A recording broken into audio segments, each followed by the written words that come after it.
Good morning. As a reminder, video cameras are not permitted in the interview room. A recording courtesy of Hammond Communications will be available as soon as this news conference is complete at ncaa.com/media. Media can also plug into mult boxes, which are available in the audio-video distribution area. Again, good morning, and please welcome South Carolina Gamecocks head coach Don Staley. South Carolina defeated UNC Asheville by a score of 90-40 in the first round of the NCAA tournament, and Arizona State in the second round, 71-68, making the 8th time in program history the Gamecocks have reached the round of 16. First, we'll have an opening statement from Coach Staley, then we'll open it up for questions. When we do questions, please state your name and media outlet before your question. Coach Staley? We're excited to be in Stockton.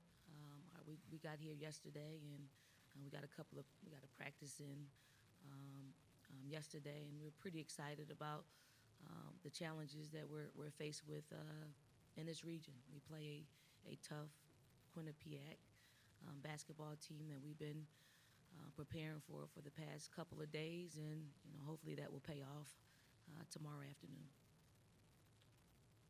Questions?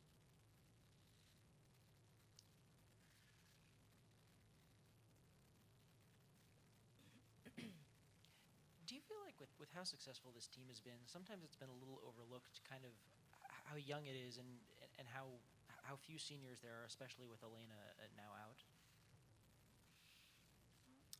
We just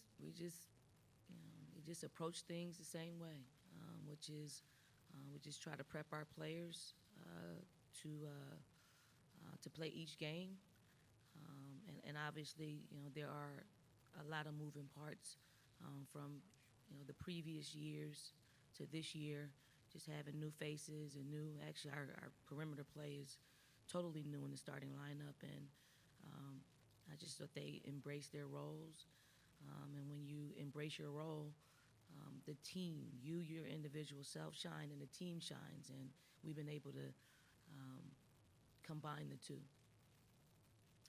Name and outlet, please. Desmond Connor, Hartford Current.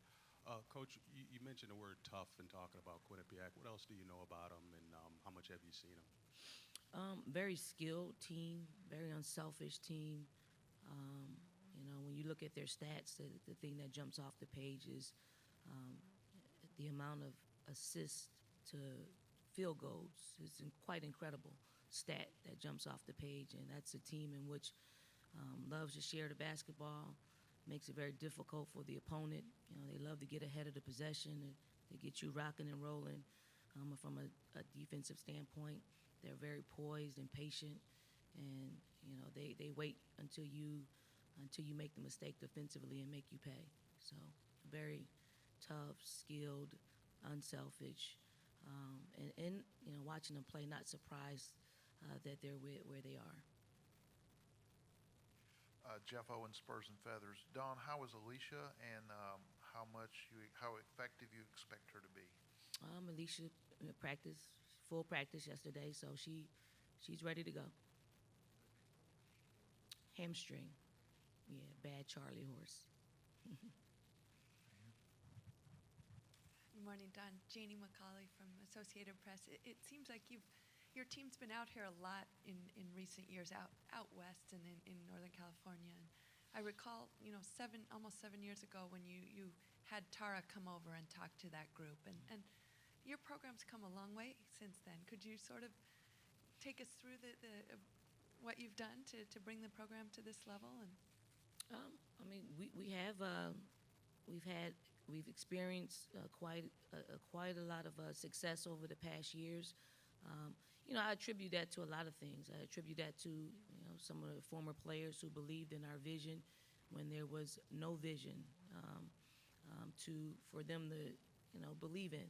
They believed in the people that made up our program, our coaching staff, and then when you have that along with playing in, I know some of the Pac-12 teams will beg to differ, but I think we play in the best conference in the country.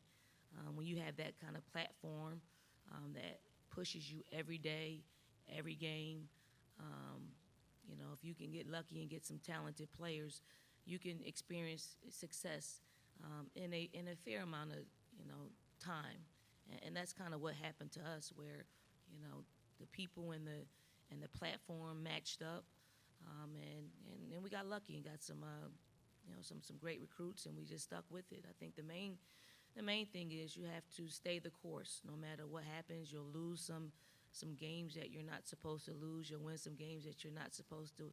You'll win some games you're not supposed to win. And if you just stay the course, success is bound to happen. Jordan Culver with the Tallahassee Democrat. Coach, part of the success of your program has been your fan attendance. You've built such an incredible fan base in South Carolina. Is it tough now flying across the country and playing so far away from that group of people that's been so supportive?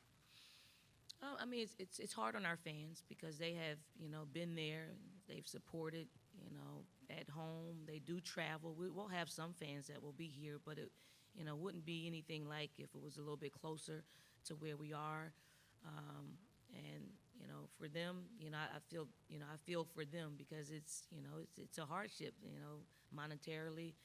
It's hard for them to get out here and support us in the way that they would like to support us. But at the same time, they'll have watch parties and they'll send their support, and they'll be here in spirit. But second to none. What our fans have created for us and our program, they make our team and our program a lifestyle, and I've never seen anything unfold like this in all of my years of being around basketball. Grace Rayner, the Post and Courier. Obviously, Ty being a freshman, this has to be kind of a big step for her. How do you think that she's handling all of this? Ty's been calm, cool, and collected all season long. She's a point guard that's probably far beyond her years. She's got a great approach to the game. She's just composed. And when you've played as many games and started as many games as she has in our league, she's battle tested. So, this stage doesn't, I don't think this stage will phase her. She'll approach it the same way, and, hopefully she'll continue to have the success that she's had. Ben Brenner, State Newspaper. You have a roster right now that basically everyone has only known getting number one seeds and getting to the second weekend of the tournament. And I wanted to ask, does that change things at all culture-wise and an approach to have players who've really only known this kind of success? Yeah, it's kind of weird, that they've Asia Wilson, Elena Coach, they've only lost, I don't know, less than 10 games, over their careers. Maybe not Elena, Asia, definitely. It's what they've made it. I mean, we just coach, and they just bring us along for the ride. They're committed to winning, and when you have that kind of winning culture, obviously, the winning is part of it, but the culture is the other part of it. It is our leaders leaving a legacy of leadership, of how to do things, of having a culture of excellence and expectations and living up to those things and accountability. So, does it help in recruiting? Absolutely, it helps in recruiting to say, what we've accomplished over the years and to come be a part of this. But it's a lot of work. It's not easy. I think sometimes people think it's easy because, we've done it, over the last few years, but it gets harder having a target on your back and being hunted instead of hunting. But you get used to it, and you have to. I'd rather have it this way than the other way. All right, we'll go here and then back there. Good morning, Thomas Lawrence with the Stockton Record. You mentioned Quinnipiac does a great job with their assist to field goal ratio. How do you try and disrupt that as a defense so they don't get comfortable in what they do on offense? Well, speed has to be involved in playing them. They can't comfortably look you over and come off their screens and just play comfortable, shoot practice shots. When they're able to do that, they could beat anybody in the country. So we have to try to disrupt the pace at which they want to play and execute. And you have to be committed to it for 40 minutes because if you don't, they can very well win the game. Alicia and Kayla, were transfers, and it seems like they've obviously played big roles on the team. Why were they able to come in and fit well with this team so quickly? Well, we're talking about the culture. Obviously, they transferred for a reason, one reason or another, and they chose us. They didn't go out and start the process over again. They made the calls to us, because they looked at our program as being right there. So they were looking for something a little bit different. And when you're looking for something a little bit different, you're more apt to embrace whatever role that you're given. And they've done it, with incredible pride. And I don't think it always has been as smooth and seamless as we may think it is, because Kayla's used to having the ball in her hands. At Georgia Tech, she probably had the ball in her hands 90% of the time.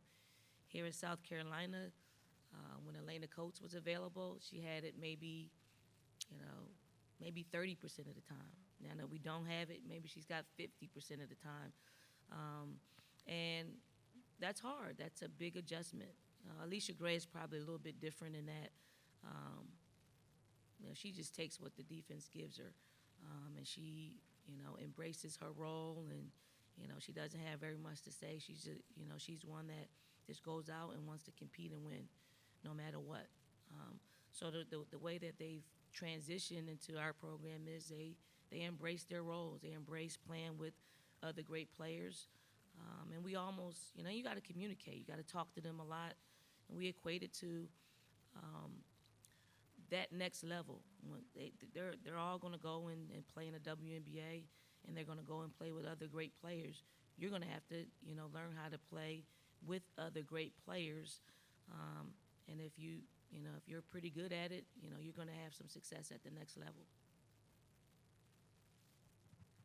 Don, along those lines, how much do your own experiences in the game as a player come up this time of year, or even reflections to playing for Olympic gold or any of those things? They really don't come up. Our players, they relate to the here and now.